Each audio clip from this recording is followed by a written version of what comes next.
চিল। পথ চলতে চলতে হঠাৎ দেখলাম ফুটপাতে এক মরা চিল। চমকে উঠলাম ওর করুণ বিভৎস মূর্তি দেখে। অনেক উঁচু থেকে যে পৃথিবীটাকে দেখেছে লুণ্ঠনের অবাধ উপনিবেশ, যার সেন দৃষ্টিতে কেবল ছিল তীব্র লোভ আর ছোঁ মারার দস্যু প্রবৃত্তি, তাকে দেখলাম ফুটপাতে মুখ গুঁজে পড়ে।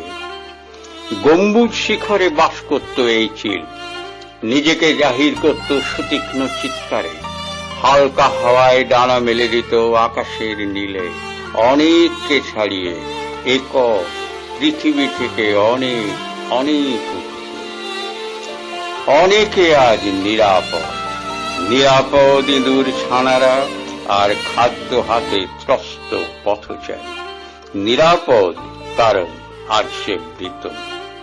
আজ আর কেউ নেই ছোঁ মারা, ওরই ফেলে দেওয়া উচ্ছিষ্টের মতো ও পড়ে রইল ফুটপাতে শুকনো শীতল বিকৃত দেহে।